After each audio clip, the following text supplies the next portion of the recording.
Welcome to Soulfire Wisdom with Kate Olson. As an evolving spirit and change adventure navigator, it is Kate's mission to empower and guide you on your path and inspire your truest passions. She will encourage you to share your gifts, speak your truth, and ignite your inner wisdom and purpose.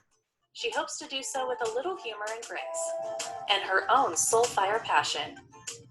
Kate talks with amazing guests who have embraced the pursuit and are fanning the flames of their own passion, purpose, and soulfire wisdom. Now here's your host, Kate. Good afternoon. Welcome to Soulfire Wisdom and Thankful, Thoughtful Thursday.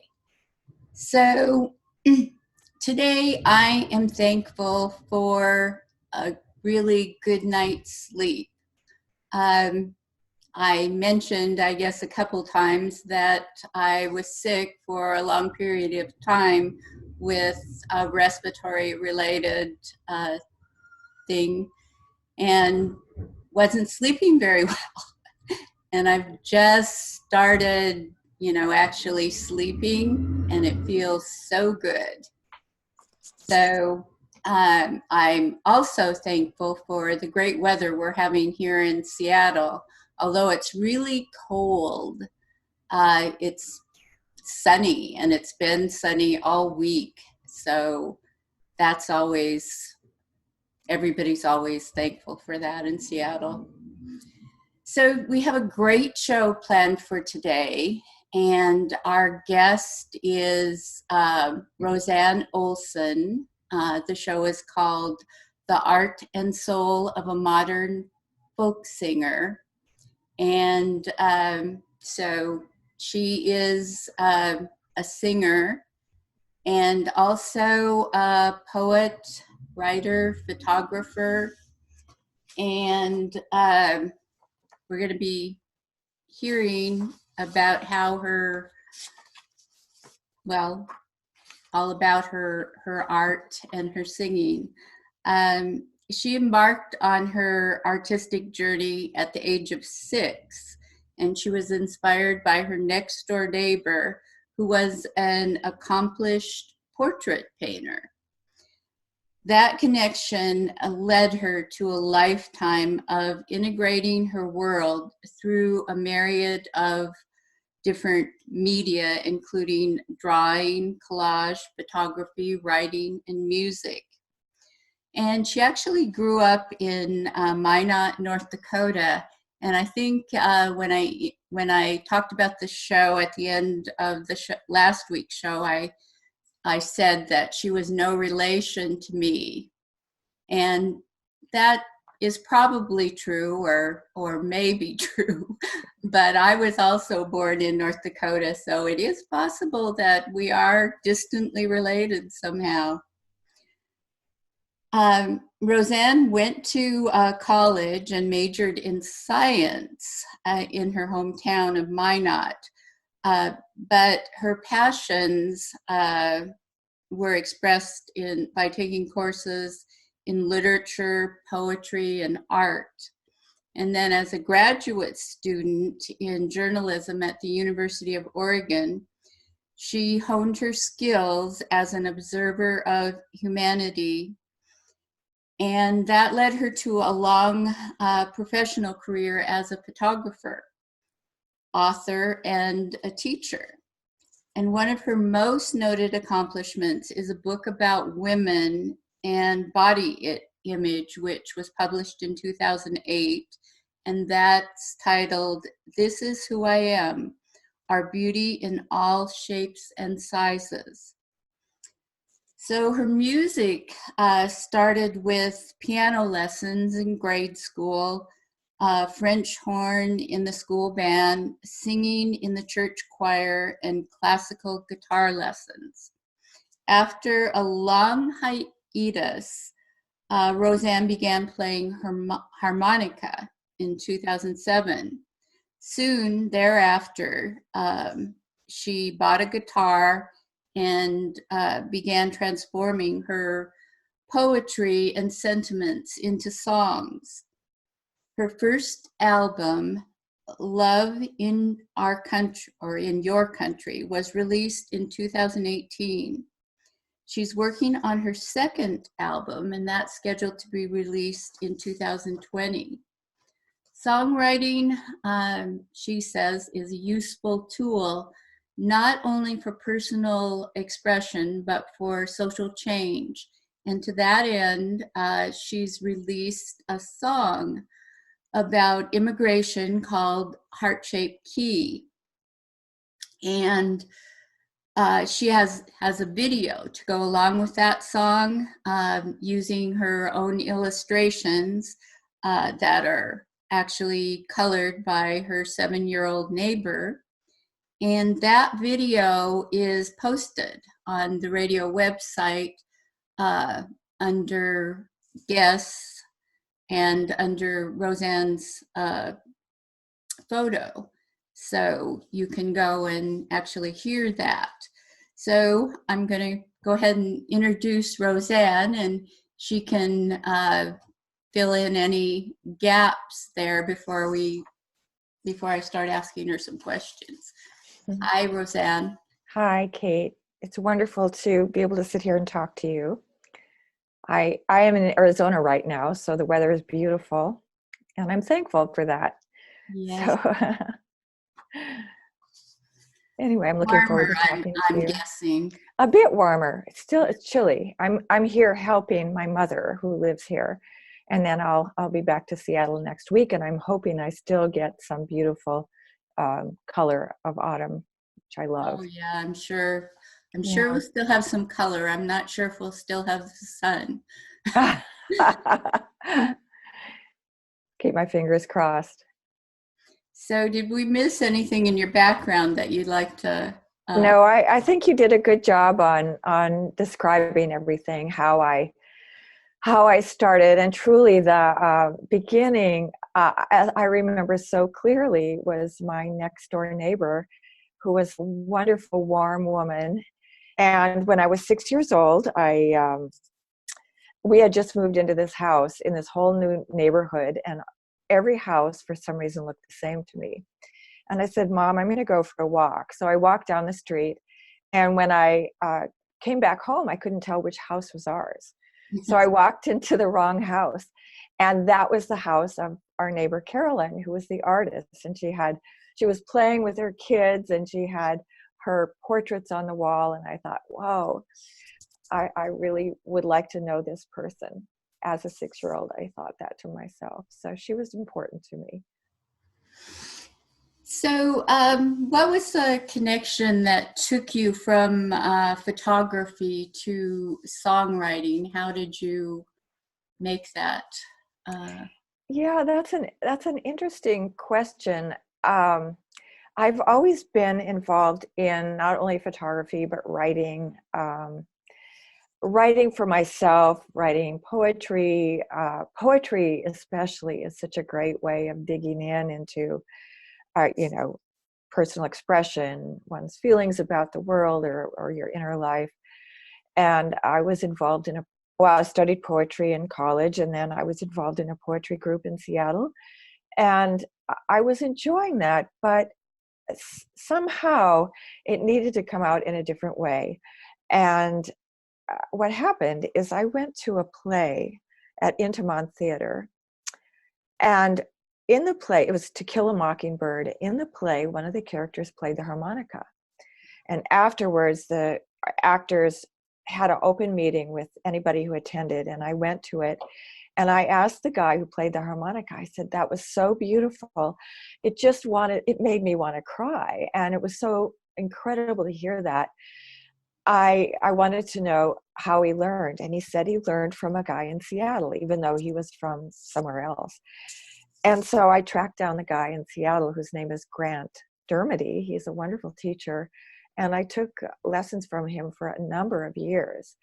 To me, the harmonica was like having a voice that I never thought I had. I never thought I would be a singer. It just didn't occur to me. I always thought photography was my main realm of expression, with all these other things being subsidiaries. But once I discovered the harmonica, I was just smitten. And that led me to understand a bit about music theory, because you have to know about music theory to understand how to play the harmonica well. Then I thought, I really want to play the guitar, and I really want to put my own words to music. And that led me to taking singing lessons. And so they always say, well, everyone can learn to draw. And now I believe truly that everyone can learn to sing. Maybe not every single person, but I think that anybody with a desire to learn, who works at it, can learn how to sing. And so that's sort of thrilling. Where did you take singing lessons from? My favorite teacher and most empowering person ever is Alicia Dara, Dara, and she coaches women on using their voice. She coaches children on singing. She is just she's a wonderful and accomplished musician herself, and I highly recommend her if one is looking for a teacher in the area. But she really has helped me grow as an artist tremendously. She's so supportive, and so I've come out of this whole process with surprising myself with the amount of, it takes a lot of courage to get out and sing in front of people, and it's been just the most joyful process. I feel so lucky. So what can be accomplished with songs that you can't really accomplish with other art forms? Yeah, that's an interesting thing. I think each art form has its own, visual art has its own audience. I mean, we show visual art on Instagram, on our museum walls, on gallery walls. We go to poetry readings, and we listen to singers sing. Poetry and songwriting are similar in many ways, I think, in finding meaning through words, through rhythm, through sometimes, in some cases, through rhyme, finding a way to express something in a very succinct way that the audience can be moved by, perhaps, or find some way to identify it. And although I enjoyed poetry, I mainly wrote it for myself. I had some things published, but mainly I wrote it as a form of self-expression. In songwriting, I love to write songs, and I do write them for myself, but I have come to love performing them for people. And the wonderful thing about songs is I feel that this real heart connection occurs through music, through melody, through the use of words combined with melody, that helps to really move people to and invites them into the song to feel deeply. And that is, to me, such a joy, just when that happens. So what is the difference? Well, you were kind of explaining it there, the difference between a poem and a song. Not all songs start with a poem, but there is usually some poetry to songs. There is. I did touch on that a little bit, I think, but just to pursue that a little bit more, I guess I would say I see poetry as using rhyme and rhythm and inner feelings to express something. And using song takes it another level, takes it a little bit deeper, I feel. For example, and the other thing is about using words. The thing that I try to do, and I think most good poets try to do, is to find a unique way of saying something that hasn't been expressed before. So I'm always asking myself, how can I say this thing I'm feeling in a way that isn't trite, isn't something I've heard before, but it is a unique and powerful way of using words to express the thing I'm trying to communicate. A turn of phrase, uh, a rhyme. The other thing is, well, maybe about poetry versus songwriting. I feel that songwriting is a layer or two more complex than poetry, because you not only have the words, but you're trying to make them into a form that is usually already something familiar to us as listeners. For example, often we have verses of songs and then choruses, and then what they call a hook, which is not always used, but a hook is something that is a catchy phrase that draws you into the song, and it runs through your head when you turn off the radio, and at maybe you're doing the dishes and this song runs through your head. The hook is generally the thing that runs through your head. That doesn't really occur with poetry. Poetry is something that you go to listen to a poet read, or you have a book of poems by your bedside and you read them, and it makes you think about your life and it moves you.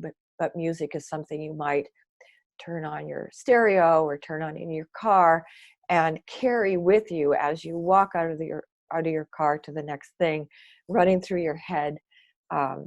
A jingle, a song, a phrase, a hook, something that you remember, um, past poetry usually. Not in all cases, but frequently.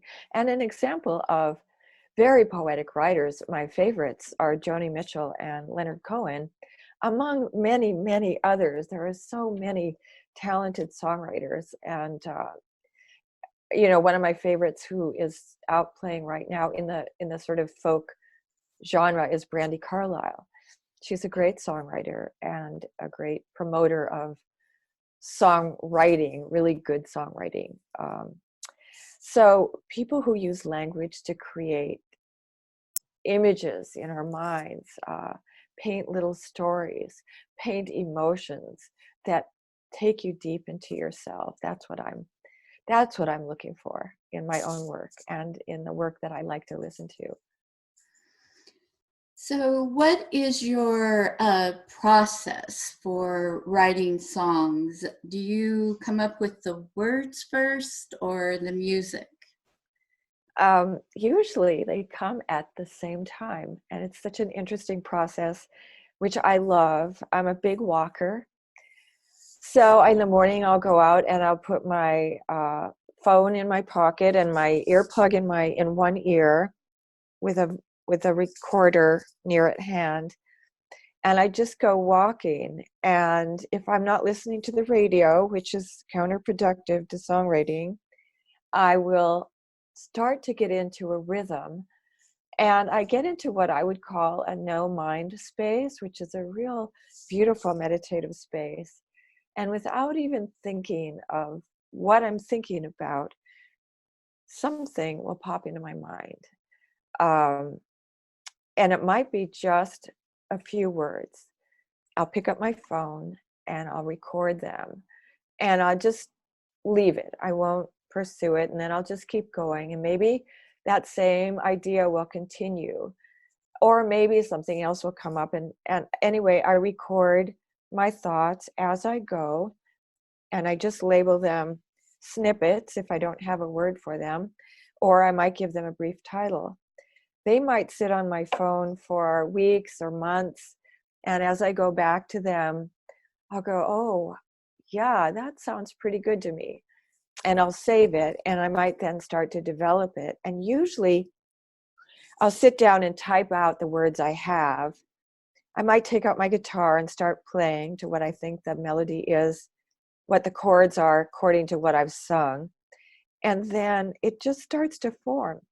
But that's the beginning. I often work on songs for weeks and weeks, or even months, or even years, until I feel like they're done. And so it's a very interesting process. I can't rush it. I just go with it. I feel like I am being given a gift from somewhere that I can't explain. I walk along and just, I'm sort of like carrying a butterfly net where I go, and catch these little thought bubbles as they fall out of the sky, and I catch them with my recorder net and record them. And Yeah, you so have to yeah, have that net or they get away. yes, I do. I mean, until I had a portable recorder, any ideas I had to just sit down and type at the computer, or the typewriter even before the computer. And oh, the recorder just makes it possible to get instantaneous thought bubbles captured, and they develop into songs. And I have to say, I just want to say this, that the same is true about ideas for photographs. There's a big overlap between photography and songwriting in my mind. As a photographer, I've always been a very careful observer about all things around me, about my locations that I'm in, about the light, about the shapes of things, and about people, about expressions, and the deeper thing about heart connection. Those things I've always been drawn to through photography. And they are no different in songwriting. I'm still drawn to that. I'm just trying to find a word way, a music way of expressing what I feel like I've always tried to express through creating portraits or still lifes in photography. So what are some of the challenges of performing? Oh, that's a great question. I can tell you that when I first started performing, my singing teacher, Alicia, told me, there is no way around this. You have to just do it. As hard as it is, as much fear as I had about getting up in front of people and actually singing out loud, I had to start. So I started going to open mics. And I remember the first open mic I went to, I was so nervous. I brought a music stand so I could put my music on it, because the minute I started to play a song, I'd forget it completely. So I put my music up, and then I would I would start singing, but I would miss chords, and I would always say oops and break the mood. And eventually she said, you have to go to at least 50 open mics until you become comfortable. Well, I've been to more than 50 open mics, and I've performed at other things too. And I have to say that it actually has gotten to be quite fun.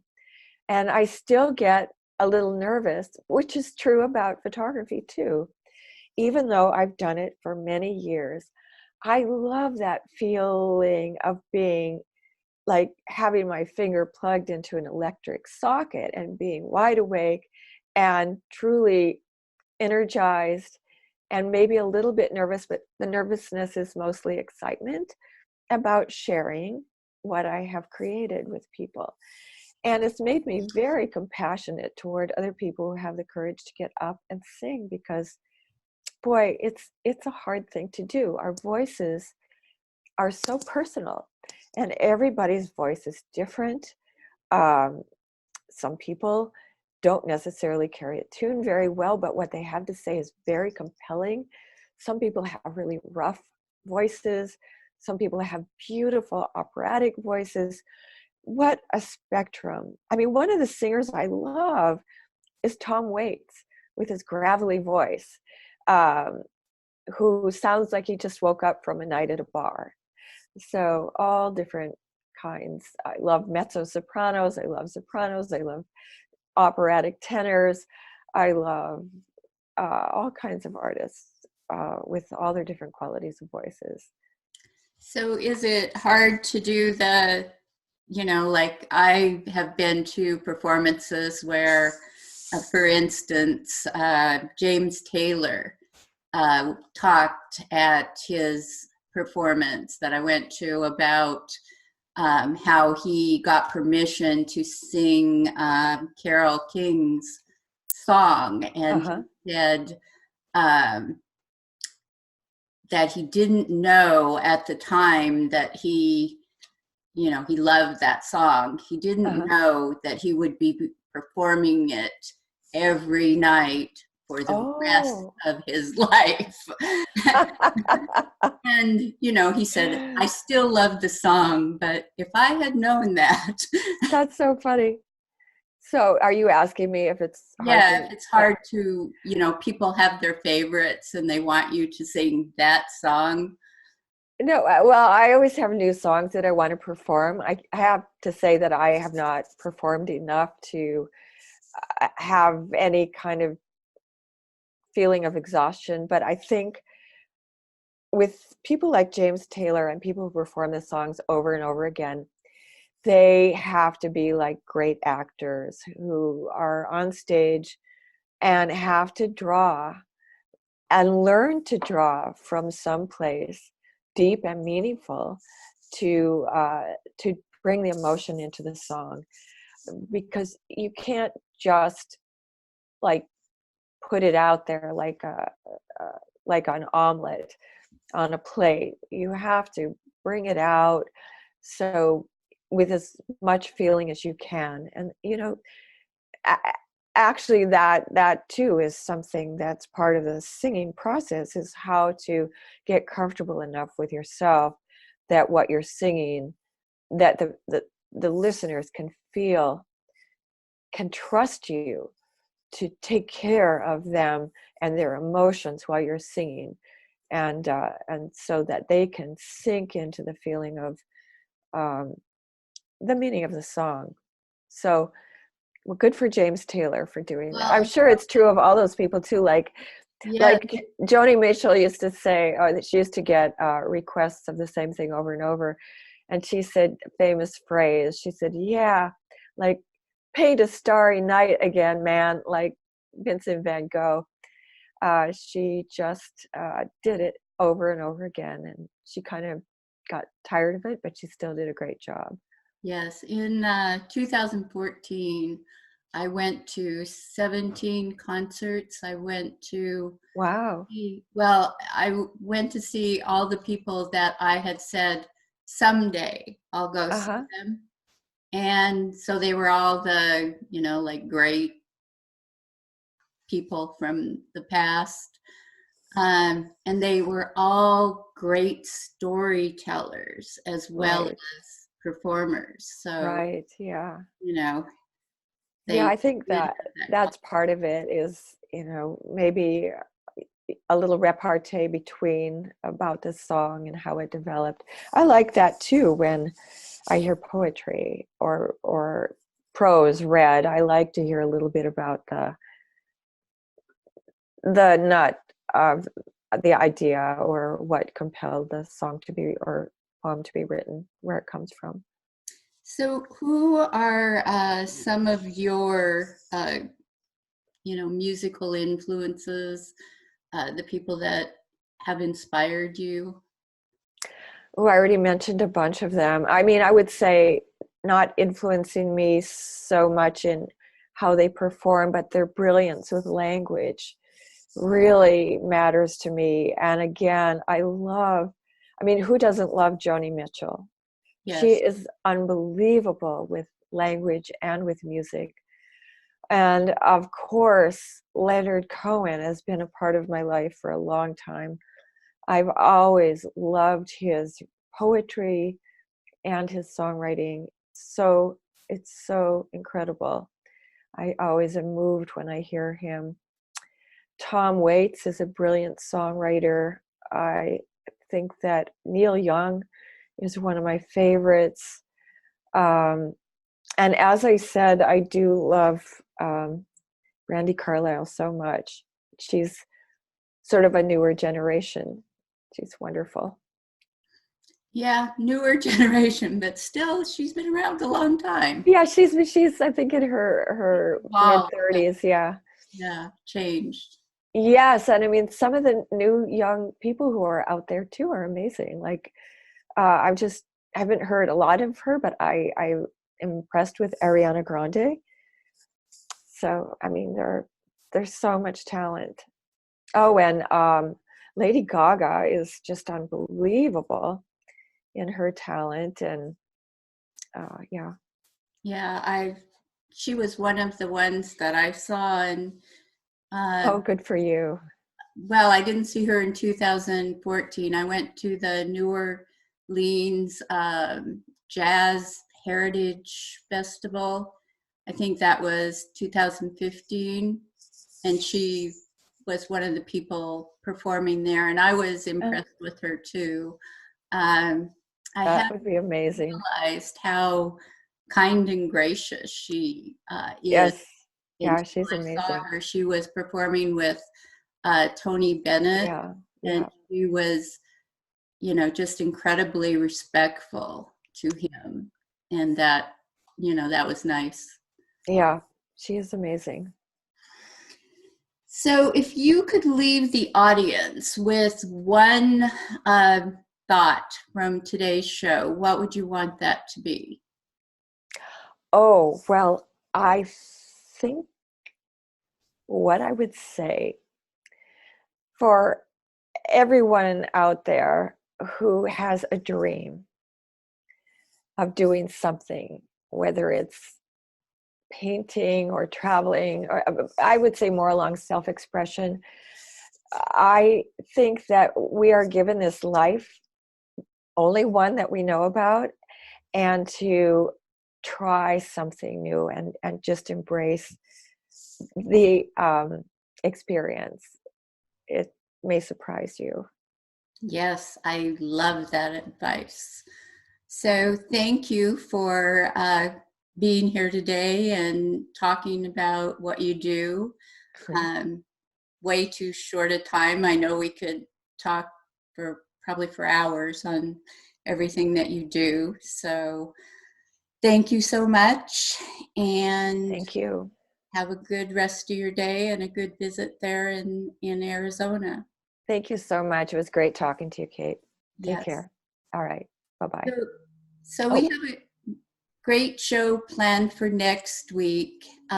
Next week, my guest will be Layla Ali, and she's a pharmacist, speaker, and a comedian. And what she's going to talk to us about is her perspective on healthcare and the drug industry.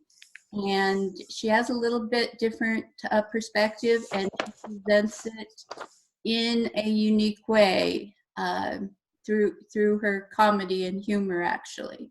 So it will be an interesting show. And I'd like to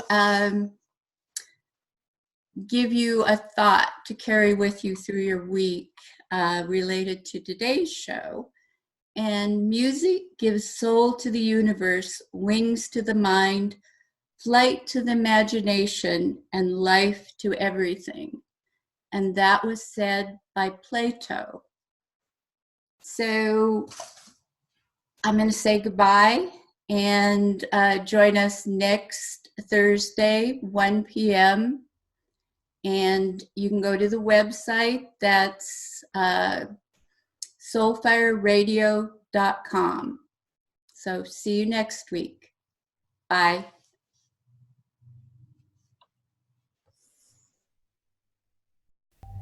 Thank you for listening to Soul Fire Wisdom with Kate Olson. We hope you enjoyed the show.